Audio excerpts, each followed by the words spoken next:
네, 안녕하세요. 실질적인 블로그 정보만 드리는 블로그 강사 감성인간입니다. 오늘은 맛집 블로그 관련해서 운영 노하우에 대해서 알려드리려고 해요. 그 중에 이제 맛집 블로그 키워드 패턴에 대해서 좀 알려드리려고 합니다. 아무래도 맛집 블로그를 가장 많이 운영하시는 형태일 텐데요. 맛집 소재 자체가 이제 운영하기가 가장 접근성이 좋은 소재이기 때문입니다. 가장 쉽게 접근할 수 있는 게 맛집, 뭐 아니면 카페 이런 것들이라서 사실은 가장 흔한 형태라고 할 수가 있죠. 하지만 이 맛집 블로그는 성장 가능성이 좀 낮은 소재라서 블로그 강사로서 그렇게 추천할 만한 소재는 아니에요. 그러니까 가끔 가다가 이렇게 하나씩 껴가지고 컨텐츠 발행을 하는 거는 상관없지만 이것을 주요 메인 소재로서 활용하는 것은 그렇게 좋지 않습니다. 일단은 맛집 블로그는 네이버 인플루언서가 될 수가 없어요. 해당 카테고리가 없기 때문에 아무리 이 맛집 블로그로서 전문성을 발휘한다고 하더라도 네이버 인플루언서 선정되는 데는 어렵습니다. 또 블로그 수익화를 하기도 많이 어렵습니다. 아무래도 여러분들이 이제 꿈꾸시는 거는 블로그를 통한 어떤 금전적인 수익을 얻는 것을 원하실 텐데 사실 맛집 블로그를 운영해봐야 뭐 식당 방문해서 서비스 받고 후기 남기는 정도 외에는 사실은 그렇게 혜택이라고 할 만한 것들이 없습니다. 블로그 수익화적인 목적을 가지신 분들에게는 그렇게 추천할 만한 블로그 주제는 아니에요. 하지만 그렇다고 해도 여전히 이 맛집 블로그를 운영하시는 분들이 많아서 그와 관련한 운영 팁을 이제 알려드리려고 하는 건데요. 역시나 이 키워드를 잘 잡는 것이 가장 중요하다고 할 수가 있습니다. 이 맛집 관련한 키워드는 굉장히 다양하게 존재를 해요. 어떤 키워드들이 있는지를 잘 알고 있는 것이 중요한데요. 아마 이 키워드에 대해서 잘 연구하지 않고 관심 갖지 않는 분들은 이렇게 다양한 키워드가 있는지에 대해서 아마 모르실 거예요. 근데 대부분 잘 모르다 보니까 그냥 무작정 수준 높은 키워드만 삽입하는 경우가 많은데 그러면 이제 상위 노출시키기가 어려운 거죠. 상위 노출이 안 되면 블로그를 성장시킬 수가 없습니다. 즉 방문자 수를 높이 쌓을 수가 없다라는 거죠. 그래도 이 맛집 블로그 같은 경우는 그 키워드 패턴들이 어느 정도 이렇게 존재하기 때문에 그것에 대해서만 잘 알고 있다면 키워드를 찾기도 쉽고 또 상위 노출 가능성 또한 올라가기 때문에 블로그를 좀 더 손쉽게 성장시킬 수가 있습니다. 그래서 그걸 오늘 알려드리려고 하는 건데요. 지금 여기 보이는 것이 바로 이 맛집 블로그 키워드 관련 패턴입니다. 지역 플러스 메뉴 플러스 맛집 플러스 추천 이렇게 되어 있는데요. 뭐 이 중에서 이제 교차해서 이렇게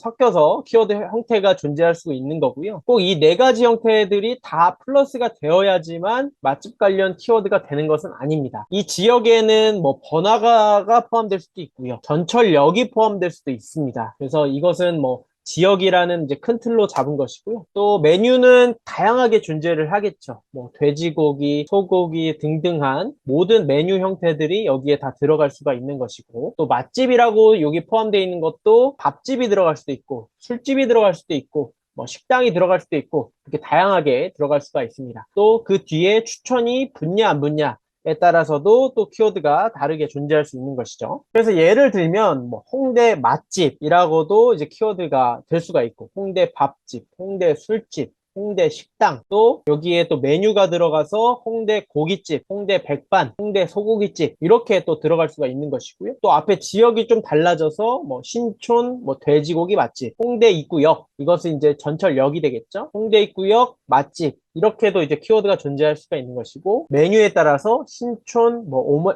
오마카세 맛집 뭐 이런 식으로도 키워드가 존재할 수 있겠죠. 여기 뒤에 또 뭐 추천이 붙을 수도 있습니다. 그래서 다양하게 이제 형태들이 존재할 수 있기 때문에 이 키워드 패턴을 잘 익히시는 것만으로도 굉장히 다양한 키워드를 찾을 수가 있습니다. 그래서 실제로 네이버 검색하고 키워드 도구에 이 키워드를 검색을 해보면 굉장히 다양한 키워드가 존재를 하고요. 제가 말씀드린 그러한 패턴의 키워드들이 대부분을 차지합니다. 그래서 뭐 이자카야 이런 식으로 이제 메뉴의 형태가 또 될 수도 있고요. 이런 식의 이제 키워드들이 굉장히 다양하게 존재를 하기 때문에 이 중에서 내 수준, 내 블로그 수준에 맞는 키워드를 잘 잡는 것이 중요하겠죠. 단, 여기서 이제 중요한 게 있습니다. 방문자 수가 낮고 개설 초기의 블로그라고 하면은 일단 검색량이 낮은 키워드를 먼저 잡아서 상위 노출 가능성을 높이고 그 다음에 검색량 수준을 차근차근히 올려나가는 것이 중요합니다. 그래야만 이 상위 노출 가능성이 높아지면서 방문자 유입이 늘고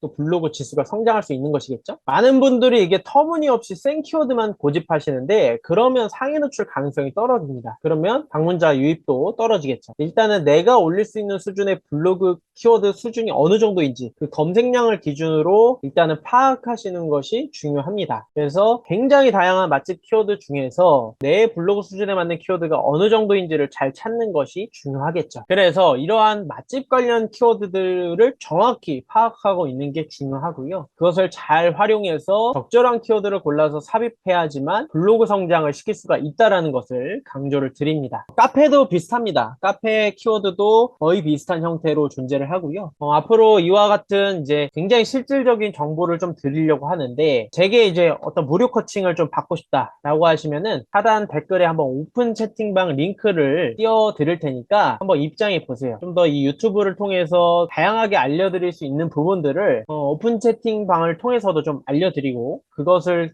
소재로 삼아서 영상으로도 한번 제작을 한번 해보겠습니다. 오늘 영상이 도움이 되셨다라고 하면 좋아요와 구독 한 번씩 부탁드리고요. 저는 다음 영상에서 찾아뵙도록 하겠습니다. 감사합니다.